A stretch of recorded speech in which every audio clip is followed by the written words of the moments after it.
Right now, somewhere in the world, it is 3 in the morning, and someone is staring at a screen. Maybe it's you. We live inside a civilization that has essentially abolished the night. Streetlights, refrigerator hums, the blue glow of a phone held 2 inches from a human face.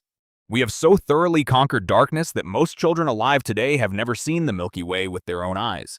But here's what nobody tells you. For 99% of human history, for nearly every generation of our species that ever lived, the night was not something you scrolled through.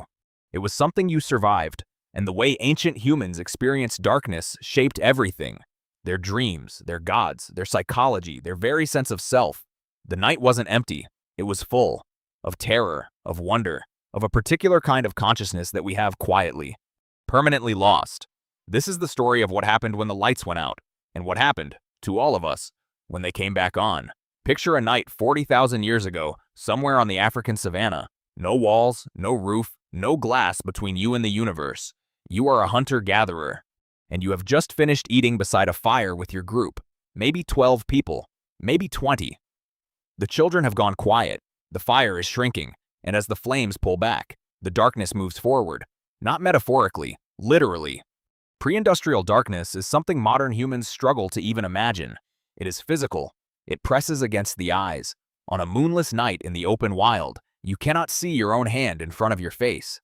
And in that darkness, everything with teeth was awake. Leopards, lions, hyenas. The night belonged to predators, and ancient humans knew it with every nerve in their bodies. This wasn't anxiety in the modern sense, the vague existential dread of an unanswered email. This was biological terror, millions of years old, written into the base code of the nervous system. The snap of a branch in the dark wasn't a nuisance, it was a decision point. Move or die. Fire changed that equation, but only partially. The fire kept predators at a distance. It also kept the group together. Physically, emotionally, psychologically. Anthropologist Polly Wiesner documented something remarkable when she studied the Juhansi people of southern Africa. She found that daytime conversation was overwhelmingly practical, task-oriented, functional, but nighttime conversation around fire was almost entirely stories, myth, memory, speculation about other people, about spirits, about the nature of things. Fire didn't just warm the body. It created the first interior life of the species. Here's something that will genuinely unsettle you. Ancient humans almost certainly did not sleep the way you do. The assumption, the one we've all made, is that before electricity, people simply went to bed at dark and woke at dawn. 8 solid hours. The natural human rhythm. That assumption is wrong.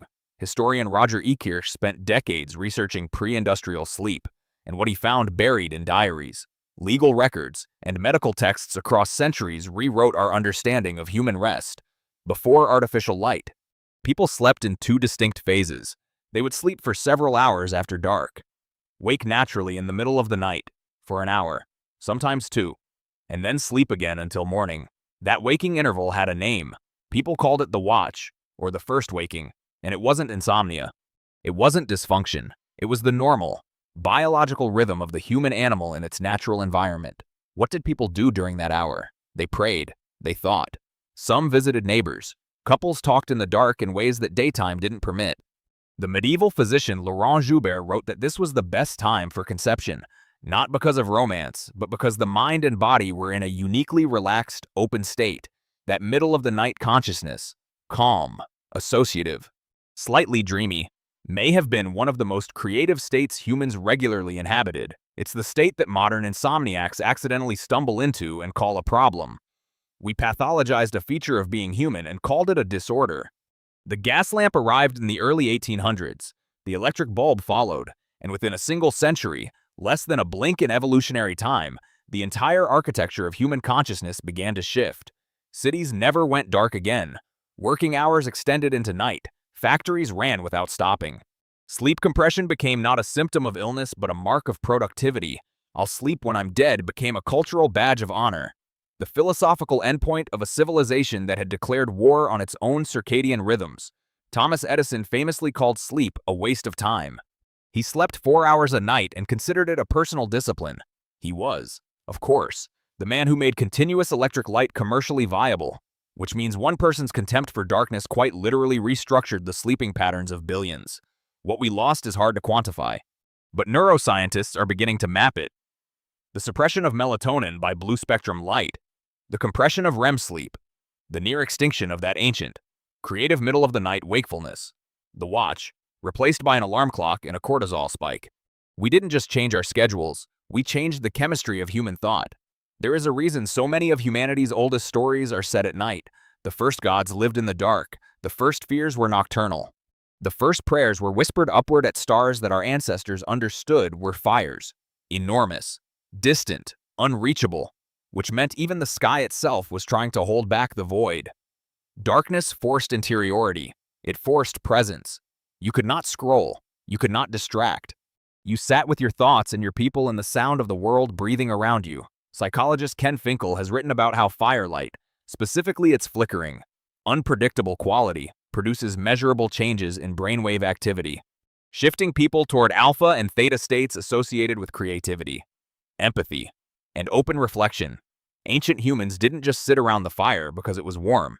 They sat there because it made them human in the deepest sense, connected, imaginative, vulnerable together. That fire was the first screen.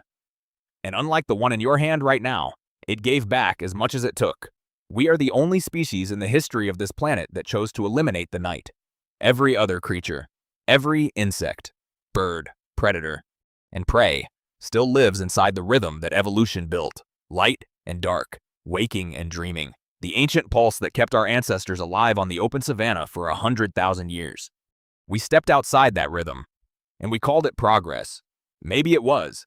The infant mortality rates and the predators in the cold, nobody is romanticizing those. But something was also present in that darkness, something we haven't yet found a name for, a quality of attention, of togetherness, of interior silence that the modern world has not replaced. There are people today who drive hours into the desert just to see a truly dark sky, who pay for silence retreats, who lie awake at 3 in the morning in that old waking hour and wonder what is wrong with them.